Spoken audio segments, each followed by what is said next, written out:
இன்றைக்கு தமிழகத்தில் அரசியல் தீர்மானிக்கக்கூடிய சக்தி திராவிட முன்னேற்ற கழகமும் கிடையாது, அண்ணா திராவிட முன்னேற்ற கழகமும் கிடையாது.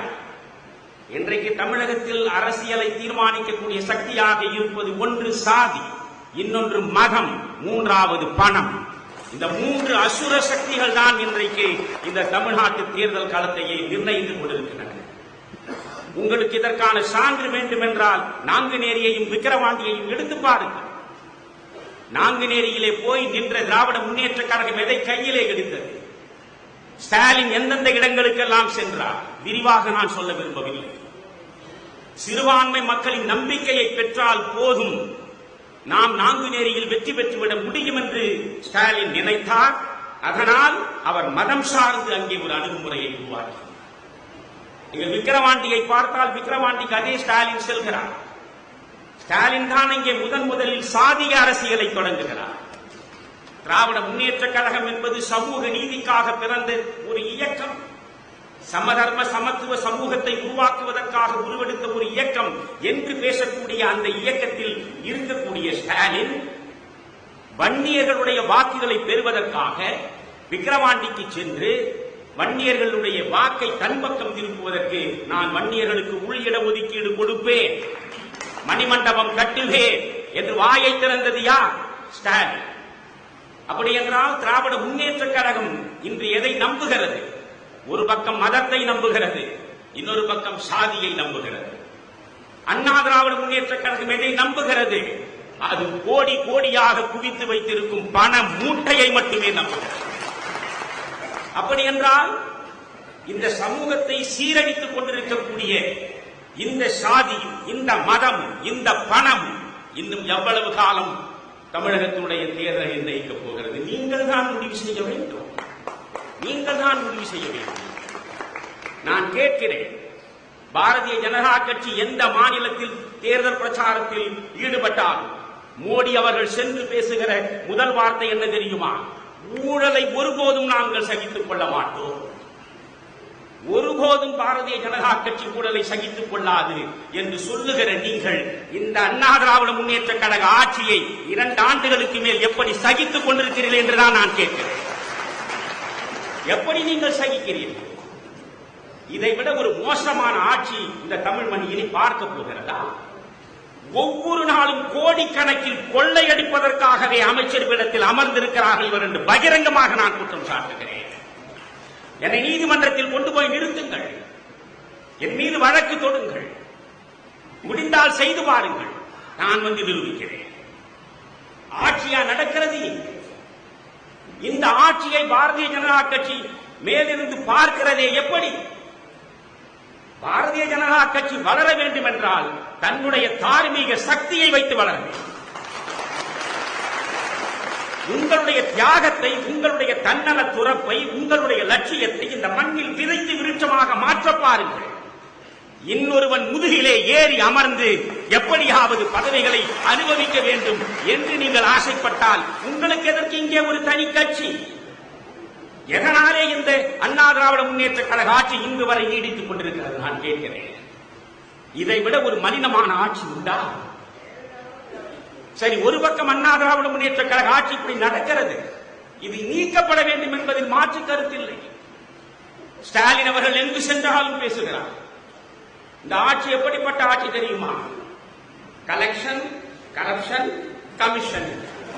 இதை தொடங்கி வைத்த புண்ணியவான்களே நீங்கள் தான். எடப்பாடி ஆட்சி கலெக்ஷன், கமிஷன், கரப்ஷன் என்பதில் மாற்று கருத்தில்லை. ஆனால் இதை சொல்லுவதற்கு நீங்கள் என்ன காமராஜா, கக்கனா, ஓமந்தூர் ராமசாமி ரெட்டியாரா, குமாரசாமி ராஜாவா, பிரகாசமா? யார் நீங்கள்? மண்ணில் ஆட்சி அதிகாரத்தை பயன்படுத்தி அனைத்து ஊழல்களுக்கும் உற்சவம் நடத்திய மனிதர்களை நீங்கள் தான். ஏன் உங்களாலே ஒரு எடப்பாடியை கூட அசைத்து பார்க்க முடியவில்லை? நீங்கள் சட்டமன்றத்துக்கு சென்று நீங்கள் அந்த எடப்பாடிக்கு முன்னாலே நின்று நீங்கள் இதை ஊழல் செய்திருக்கிறீர்கள் என்று சொல்லுகிற பொழுதே நீ செய்யாத ஊழலா என்று அவன் கேட்பான். அதற்கு பிறகு பேச்சு வராது. நீங்கள் இங்கே அதிகார துஷ்பிரயோகம் செய்திருக்கிறீர்கள் என்று ஒரு சான்றை ஸ்டாலின் சொன்னால், நீங்கள் செய்யாத அதிகார துஷ்பிரயோகமா என்று சொல்லுவார். நீங்கள் எந்த கேள்வியை கேட்டாலும் அந்த கேள்வியின் நாயகர்களே நீங்கள் தான் என்கிற போது, நீங்கள் எதிர்க்கட்சியாக இருக்கிற வரை எடப்பாடி சுகமாக ஆட்சி கட்டிலே எடப்பாடி ஆட்சியில் அமர்ந்திருப்பது எடப்பாடியால் அல்ல, சொல்லப்போனால் பாரதிய ஜனதா கட்சி பின்னாலே இருந்து தாங்குவதாலும் கூட அல்ல. எடப்பாடியின் ஆட்சி தொடர்வதே திராவிட முன்னேற்ற கழகத்தினாலேதான்.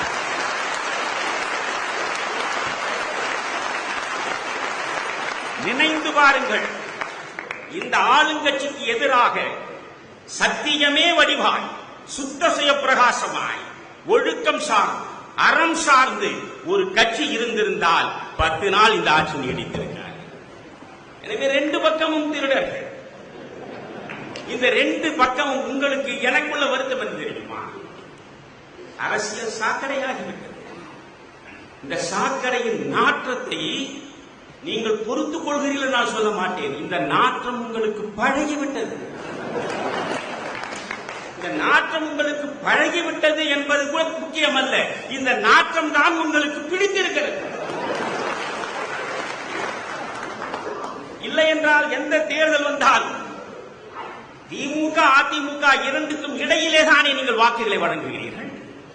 எனவே இந்த 2 கட்சிகளிடமிருந்து தமிழகம் விடுபட்டால் ஒழிய தமிழகத்திற்கு பொன்விடிகளே கிடையாது. உங்கள் செல்வாக்கை கொஞ்சம் பயன்படுத்துங்கள்.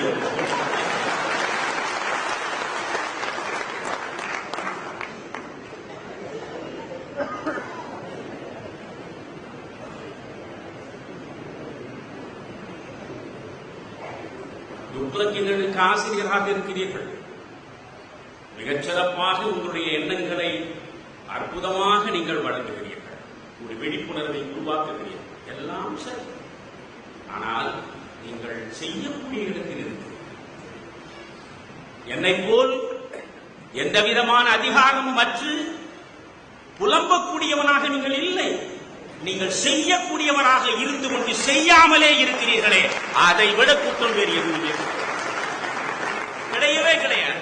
நான் கேட்கிறேன், இந்த தமிழ்நாட்டில் இருக்கக்கூடிய அமைச்சர்களில் ஒரு அமைச்சரா ஊழலே செய்யவில்லை என்று எந்த கோவிலாவது சத்தியம் செய்ய முடியுமா? செய்வார்கள், அதுவே. அவர்கள் கடவுளையே ஏமாற்றுவதற்காக பெறப்படுத்தவர்கள். ஆனால் இவர்கள் அத்தனை பேருடைய குடிமையும் டெல்லியில் இருக்கிறதா இல்லையா? இங்கே இருக்கக்கூடிய அத்தனை பேர் குடிமையும் டெல்லியில் இருக்கிறதா இல்லையா? இவர்களுடைய குடிமை உங்கள் கையில் சிக்கி இருக்கிறது. நினைத்தால் இவர்களை வீழ்த்த முடியும். ஆனால் நீங்கள் என்ன நினைக்கிறீர்கள்? காவடி தூக்கினால் போதும் என்று மகிழ்ச்சியோடு இருக்கிறீர்கள். குடிமை நம் கையில் இருக்கிறது. நாம் நினைத்தபடி அவர்கள் ஆடுகிறார்கள். ஆடுவது ஆடட்டும் என்று நீங்கள் இருந்தால் உங்களை விட மோசமானவர்கள் வேறு யாருமே இருக்க முடியாது. எனவே உங்களுக்கான முதற் கடமை, எனக்குள்ள அச்சத்தை நான் சொல்லிவிட்டு சொல்கிறேன். எனக்குள்ள அச்சம் இன்றைக்கு பணநாயகம் ஜனநாயகத்தை குழி தோண்டி புதைத்திருக்கிறது. விக்கிரவாண்டியிலும் சரி, நாங்குநேரியிலும் சரி, ஒரு பக்கம் மதம் விளையாடியது, ஒரு பக்கம் சாதி விளையாடியது, இன்னொரு பக்கம் பணம் விளையாடியது. 2000 ரூபாய் ஒரு இடத்தில் கொடுப்பது என்று முடிவெடுத்து விட்ட பிறகு இன்னும் இவர்களை 1.5 ஆண்டு காலம் நீங்கள் அதிகார நாற்காலில் வைத்திருந்தால் ஒவ்வொருவனுக்கும் 4000 ரூபாய் கொடுக்கக்கூடிய அளவுக்கு அவனுக்கு சக்தி வருவார். இவன் 4000 கொடுப்பது என்றால் ஸ்டாலின் 2000ஆவது கொடுத்தாக வேண்டும் என்று கொடுப்பார். அப்படி என்றால் 2 பேரும் பணத்தோடு வந்து நிற்கிற பொழுது பணம் இல்லாமல் தார்மீக பலத்தோடு வந்து நிற்பவன் எப்படி ஐயா வெற்றி பெற முடியும்? நான் உங்களுக்கு ஒரு வழி சொல்கிறேன், முடிந்தால் செய்யும். நான் உங்களுக்கு ஒரு வழி சொல்கிறேன், இந்த ஆட்சியை முதலில் கலைப்பது ஒன்றும் சிரமமே கிடையாது நண்பர்களே. இந்த போதி மரத்து புத்தர்களா உட்கார்ந்து கொண்டிருக்கிறார்கள் செயின்ட் ஜார்ஜ் கோட்டையில். ஒரு நொடி 10 அமைச்சர்கள் மீது ஒரு ரெய்டு உடனடியாக நடக்கட்டும். ரெய்டை நடத்தி பாருங்கள். உங்களுக்கு பஞ்சாயத்து தேர்தலில் கூட இடம் ஒதுக்க அவர்கள் தயாராக இல்லைங்க. நீங்கள் தாங்கி தாங்கி பிடிக்கிறீர்கள். நாடாளுமன்ற தேர்தலிலேயே 5 இடங்களை பிச்சை போட்டார்கள், அதையும் சகித்துக் கொள்கிறீர்களே. நான் சொல்கிறேன், 10 பேர் மீது ரெய்டு விடுங்கள். இந்த 10 பேர் மீது ரெய்டு விட்டால் கோடி கோடியாக கிடைக்கும். எண்ணுவதற்கே காலம் வேண்டும். பல பேர் சேர்த்திருப்பதை நீங்கள் எண்ணத் தொடங்கினால் ஆயுளே முடிந்துவிடும். எனவே அவ்வளவு சிக்கும். எனவே இந்த ஆட்சியை கலைப்பது சிரமம் இல்லை. இந்த ஆட்சியை இப்பொழுது கலையுங்கள். இந்த ஆட்சி கலைந்தால் பிறகு ஒரு ஆளுநர் ஆட்சி வரும். 6 மாத காலம் ஆளுநர் இருப்பார். அந்த ஆளுநர் ஆட்சி என்றால் உங்கள் ஆட்சி தானே. நான் மோகன்லால் சுகாதியா ஆளுநராக இருந்த காலத்திலிருந்து அரசியலை பார்த்தவனாயிற்று. அன்றைக்கு இந்திரா காங்கிரசின் ஆட்கள் அத்தனை பேரும் ராஜ்பவனிலே தான் உட்கார்ந்து இருந்தார்கள். எனவே ஆளுநர் இருந்தால் எது மத்தியில் ஆளுகிறதோ அவர்களை சார்ந்த கட்சியில் உள்ளவர்கள் அங்கே போகலாம். சரி, 6 மாத காலம் ஆளுநர் ஆட்சி நடக்கலாம். இன்னும் ஒரு 6 மாதம் எக்ஸ்டெண்ட் ஆக வேண்டும் என்றால் தான் நீங்கள் நாடாளுமன்றத்திற்கு போக வேண்டும். 6 மாதம் இருக்கிறது. எவ்வளவோ நல்ல காரியத்தை 6 மாதம் செய்யலாமே. மோடி ஒரு நாள் வேட்டி சட்டையோடு வந்து நின்றதும் இந்த தமிழ்நாட்டில் அவருக்கு எதிராக இருந்த எதிர்ப்பாளையில் ஓரளவு குறைந்து விட்டதே. யாரும் ஒரே யாவரும் கேளீர் என்று ஒரு வரி சொன்னார். பரவாயில்லையே. போகிற இடமெல்லாம் இந்த மனிதன் கணியன் பூங்குன்றனை கைப்பிடித்து அழைத்துக் கொண்டு போகிறான். வாய் திறக்கிற பொழுதெல்லாம் வள்ளுவனை பேசுகிறானே. வேட்டி சட்டையோடு எந்த பிரதமரப்பா ஒரு சீனத்தினுடைய அதிபரை உட்கார வைத்துக் கொண்டு பேசுகிறீர்கள்? இவன் அல்லவா தமிழனுக்காக இருப்பவன்? சொல்லுங்கள்.